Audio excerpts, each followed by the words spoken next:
ഇപ്പൊ മഴക്കാലമാണ്. ഇപ്പൊ ഡെയിലി ഒ.പിയിൽ നമ്മൾ കണ്ടുവരുന്ന ഈ പേഷ്യൻസിന് ജലദോഷവും മൂക്കടപ്പും ഇങ്ങനെയുള്ള സിംറ്റംസ് ആണ് ഒരുപാട് പേർക്കും ഉള്ളത്.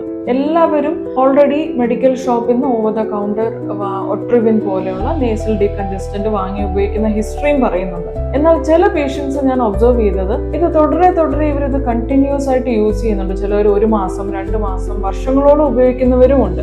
ഒട്രിവിൻ പോലെയുള്ള നേസൽ ഡീകൺജസ്റ്റന്റ് നമ്മൾ ഓവർ യൂസ് ചെയ്ത് കഴിഞ്ഞാൽ എന്താണ് സംഭവിക്കുക? സാധാരണയായി ഡോക്ടേഴ്സ് ഇത് അഡ്വൈസ് ചെയ്യുന്നത് 5 അല്ലെങ്കിൽ 7 ദിവസം മാത്രമേ ഇത് ഉപയോഗിക്കാൻ പാടുള്ളൂ എന്നാണ്. എന്നാൽ ചിലര് അത് ഡോക്ടറുടെ നിർദ്ദേശപ്രകാരം അല്ലാതെ തന്നെ ഇത് തുടർച്ചയായിട്ട് യൂസ് ചെയ്യുന്നുണ്ട്. അപ്പോൾ എന്താ സംഭവിക്കുന്നത് പറഞ്ഞാൽ ഈ മരുന്നിന് ഒരു റീബൗണ്ട് ഡീകൺജഷൻ ഉണ്ടാക്കാനുള്ള സാധ്യതയുണ്ട്. റൈനൈറ്റിസ് മെഡിക്കമെന്റോസ എന്നാണ് നമ്മൾ ആ കണ്ടീഷനെ പറയുന്നത്. എന്താണ് റീബൗണ്ട് നേസൽ കൺജഷൻ അല്ലെങ്കിൽ റൈനൈറ്റിസ് മെഡിക്കമെന്റോസ? തുടർച്ചയായി ഈ ഒട്രിവിൻ പോലെയുള്ള ഡീകൺജസ്റ്റന്റ് ഉപയോഗിച്ച് കഴിയുമ്പോഴത്തേനും യൂസ് ചെയ്യുന്ന സമയത്ത് അന്നേരം നമുക്ക് ശ്വാസം നേരെ ബ്രീത്ത് ചെയ്യാൻ പറ്റും.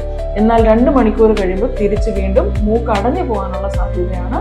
വീണ്ടും ശക്തമായിട്ടുള്ള മൂക്കടപ്പ് തിരിച്ചു വരിക, ശ്വാസം എടുക്കാൻ ബുദ്ധിമുട്ടുണ്ടാവുക, അല്ലെങ്കിൽ നേസൽ സ്പ്രേ ഉപയോഗിക്കേണ്ട ഒരവസ്ഥ, കണ്ടിന്യൂസ് ഉപയോഗിക്കേണ്ട ഒരവസ്ഥ വരുമ്പോഴാണ് ഇതിനെയാണ് നമ്മൾ റീബൗണ്ട് എന്ന് പറയുന്നത്. എന്താണ് ഇതിന് പരിഹാരം? ഈ തുടർച്ചയായി ഉപയോഗിക്കുന്നവർക്ക് ഇത് സഡൻ ആയിട്ട് നിങ്ങൾക്ക് നിർത്താൻ പറ്റുന്നുണ്ടെങ്കിൽ, ഇതിന്റെ ഉപയോഗം നിങ്ങൾക്ക് നിർത്താൻ പറ്റുന്നുണ്ടെങ്കിൽ വളരെ നല്ലത്.